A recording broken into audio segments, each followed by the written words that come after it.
Good morning students. आज हमारी science की क्लास का डे 18 है, लेसन नंबर 5 दैनिक जीवन में रसायन। ठीक है, chemistry in everyday life. Chemistry in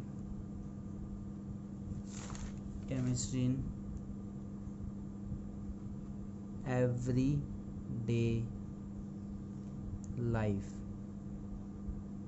ठीक है, अब देखिए, कल तक अपन ने पढ़ लिया था उदर में अम्लता। कहने का मतलब है कि कभी कभी हमारे पेट में खाना खाने के बाद या बाद में कभी पेट दर्द या जलन का अनुभव होता है, तो वो क्यों होता है? वो पीएच के कारण होता है, और उसका हम उपचार कैसे कर सकते हैं। दूसरा देखो क्या है, दंतशय मतलब दांतों का टूटना, दंतशय। ठीक है, इसका मतलब क्या है? देखो, दंत से क्या होता है कि हमारे जो मुंह के पीएच का मान होता है वो कितना होता है, 6.5 के करीब होता है। तो देखो, दंतशय में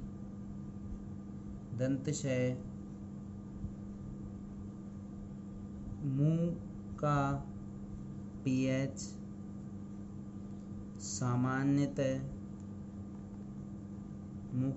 सामान्यतः 6.5 के करीब होता है। ठीक है, अब खाना खाने के बाद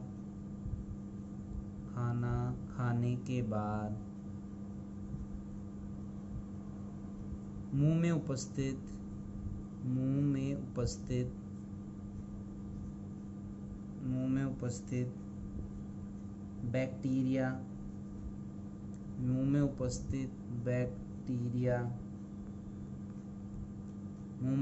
बैक्टीरिया दांतों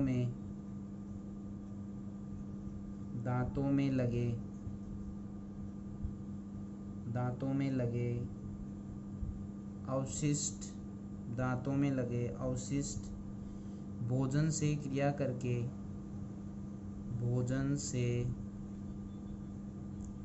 करके अम्ल उत्पन्न करता है।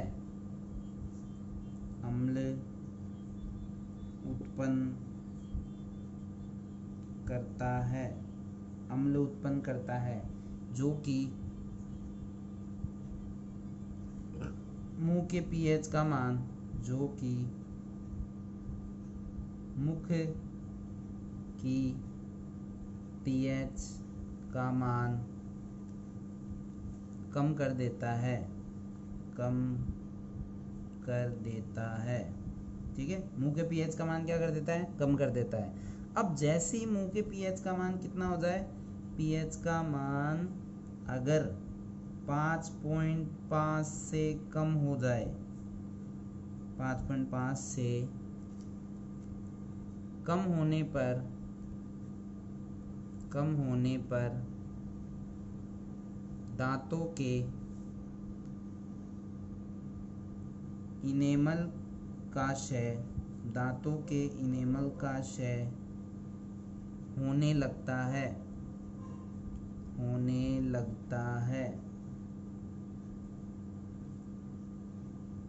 दांतों के इनेमल का क्षय होने लगता है, जिससे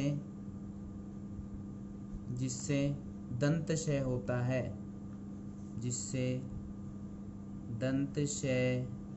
है। मतलब दांत क्या होने लग जाते हैं? टूटने लग जाते हैं। एक बार इस टॉपिक को ढंग से समझा देता हूँ। देखो, सिंपल सी 2-3 चीज़ें याद रखनी है। एक तो याद रखनी है कि हमारे जो मुंह के पीएच का मान होता है वो कितना होता है, 6.5। ठीक है, अब जैसे हम खाना खाते हैं तो मुंह में उपस्थित जो बैक्टीरिया होते हैं वो, जैसे अपन दांत साफ नहीं करते है ना, तो क्या होता है कि जो बचा हुआ भोजन जो है, जो हमारे दांतों पे लग जाता है, वो हमारे मुंह में उपस्थित बैक्टीरिया से क्या कर लेता है? क्रिया कर लेता है। और जैसे ही हमारे बैक्टीरिया से वो क्रिया करेगा तो वो अम्ल उत्पन्न करता है। तो जैसे अम्ल उत्पन्न करेगा तो हमारे मुंह के अंदर अम्लता बढ़ेगी, मतलब पीएच का मान क्या हो जाएगा? और कम हो जाएगा। हमने इस चैप्टर के स्टार्टिंग में पढ़ा था, यदि अम्ल की जो मात्रा है अगर वो बढ़ती है तो पीएच का मान क्या होता है? कम। तो अम्ल उत्पन्न होता है तो अम्ल की मात्रा बढ़ जाएगी तो पीएच का मान क्या हो जाएगा? कम हो जाएगा। और जैसे ही पीएच का मान 5.5 से कम हो जाए तो हमारे दांत क्या होने लग जाते हैं, टूटने लग जाते हैं। इससे बचने के लिए हमें क्या करना चाहिए, मुंह की सफाई करनी चाहिए। अब देखिए ये हो गया दंतशय। तीसरा पॉइंट अपना कीटों का डंक। कीटों का डंक मतलब कभी कभी जैसे मधुमक्खी है, चींटी है, मकोड़ा है, ये कोई भी क्या कर लेता है, डंक मार देता है।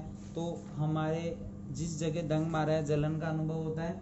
ठीक है, अब देखो मधुमक्खी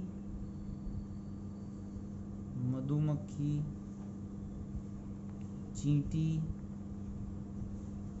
या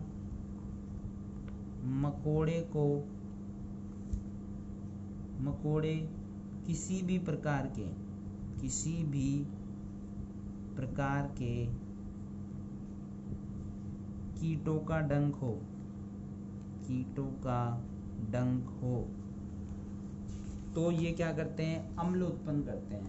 तो अम्ल स्त्रावित होता है। तो जैसे ही अम्ल स्त्रावित होगा तो त्वचा पर दर्द या जलन का अनुभव होता है।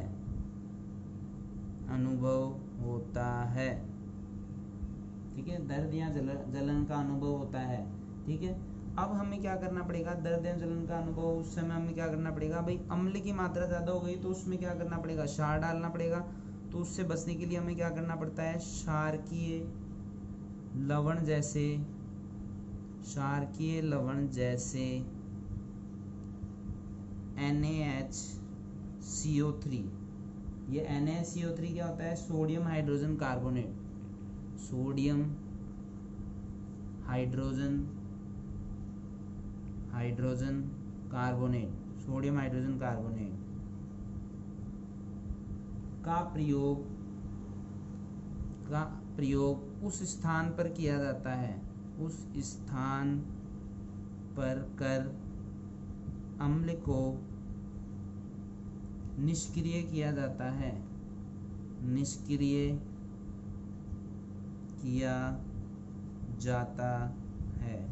ठीक है, ये क्या है, कीटों का डंक। एक बार दोबारा समझ लीजिए कि यदि कभी भी कोई मधुमक्खी, चींटी या मकोड़ा कोई भी डंक मार ले तो उस समय हमें दर्द या जलन का अनुभव होता है।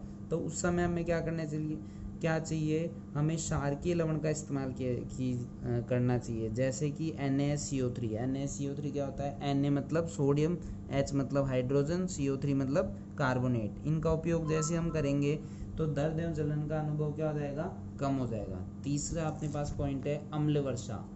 कौन सा पॉइंट है, अम्ल वर्षा। तो जैसे हम जानते हैं कि धीरे धीरे जो प्रदूषण है वो बढ़ता जा रहा है, और प्रदूषण के बढ़ने के कारण जो हमारे वायुमंडल में बहुत सारी हानिकारक गैसें मिल जाती है। तो जैसे ही बहुत सारी हानिकारक गैसें मिल जाती है तो उसके कारण जब बारिश होती है तो वो हानिकारक जो गैसें होती है वो बारिश के साथ साथ धरती पर गिरती है, जिससे क्या होती है, जो अम्ल या क्षार जितने भी हानिकारक अम्ल हैं वो जमीन पर गिरते हैं और मिट्टी को क्या होता है, नुकसान होता है। ठीक है, तो क्या होता है, प्रदूषकों मतलब जिसके कारण प्रदूषण होता है, प्रदूषकों के कारण आजकल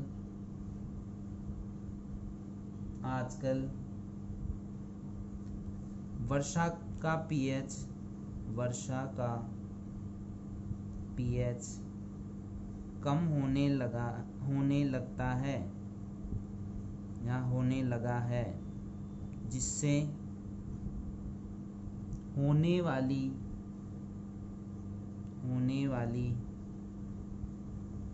वर्षा अम्ल वर्षा कहलाती है।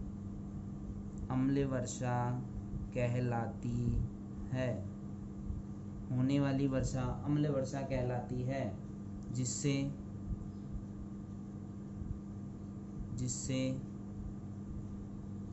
मिट्टी की उर्वरकता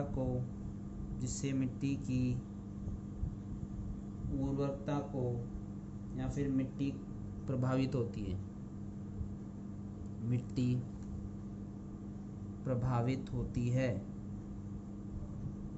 मिट्टी प्रभावित होती है, ठीक है। जिससे क्या होता है, जो पूरा पारिस्थितिक तंत्र है, तो अपन क्या लिखेंगे, इस प्रकार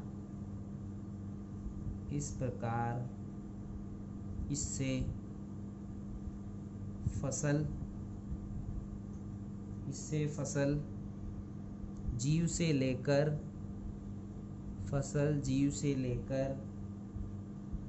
पूरा पारिस्थितिक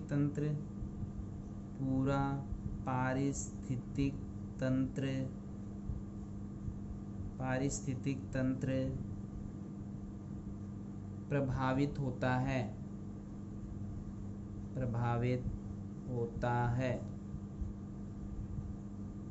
ठीक है। अगला टॉपिक अपने पास लास्ट टॉपिक है मृदा की पीएच। कहने का मतलब सिंपल सा ये है कि आजकल जो अत्याधुनिक खेती की जाती है, तो खेती करने से पहले उस मिट्टी का जो पीएच है वो पता लगा लिया जाता है कि इस मिट्टी का पीएच कितना है, मतलब कितनी ये लाभदायक उर्वरक है। तो जैसे ही पीएच का पता लगा लिया जाता है, उस पीएच के आधार पर ही, मृदा के पीएच के आधार पर ही जो फसलें होती है वो बोई जाती है। कि मान लो कोई ज़मीन है, उसमें हमें कम पानी की आवश्यकता होती है, किसी में ज़्यादा होती है, तो वो किसी कारण होती है, पीएच के कारण ही होती है। तो देखो, मृदा की पीएच का मान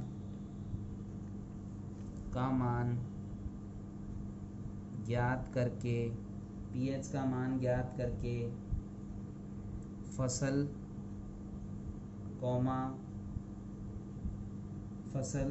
बोई जाती है, फसल बोई जाती है, ठीक है। जिससे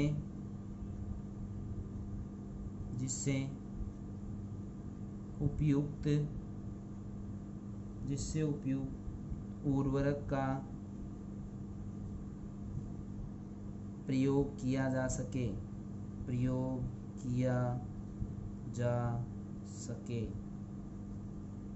जिससे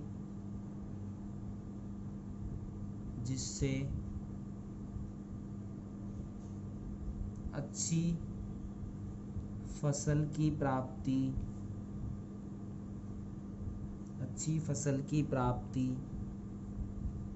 की जा सके, ठीक है। ये अपने क्या हो गए, दैनिक जीवन में पीएच के महत्व खत्म हो गए, ठीक है। कल अपन पढ़ेंगे दैनिक जीवन में कुछ उपयोगी यौगिक। उससे पहले मैं एक दो सूत्र लिख देता हूँ, वो याद करके आना, ठीक है। जैसे पहला है सोडियम क्लोराइड, सोडियम, ये नोट है, एक्स्ट्रा है ये नोट। जैसे सोडियम क्लोराइड, नाम से पता लग रहा है, सोडियम मतलब Na, क्लोराइड मतलब Cl, तो NaCl हो गया। दूसरा है जैसे सोडियम हाइड्रोक्साइड,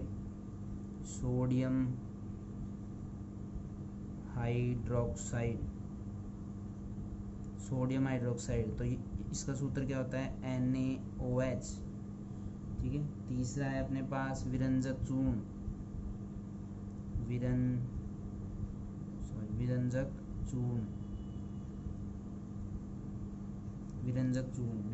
का सूत्र क्या होता है, CaOCl2। इसको बेकिंग पाउडर भी कहते हैं, बेकिंग सोडा मतलब खाना बनाने का सोडा, बेकिंग सोडा, ठीक है। इसके अलावा क्या है अपने पास, इसको अपन क्या बोलते हैं, कपड़े धोने का सोडा बोलते हैं, सोडा है, नॉर्मल सोडा है, ठीक है। बेकिंग सोडा दूसरा है। देखो अगला है बेकिंग सोडा, तो बेकिंग सोडा क्या होता है, NaHCO3। इनके बारे में कल से विस्तार से पढ़ेंगे अपन पूरा। इसके बाद है धावन सोडा क्या होता है, Na2CO3.10H2O, ठीक है। इसके अलावा क्या है, प्लास्टर ऑफ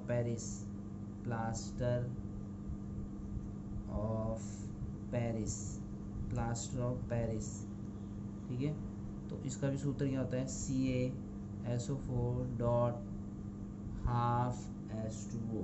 ठीक है, ये सब कुछ आगे समझ में, ये अच्छी तरीके से याद कर लेना। ठीक है, थैंक यू।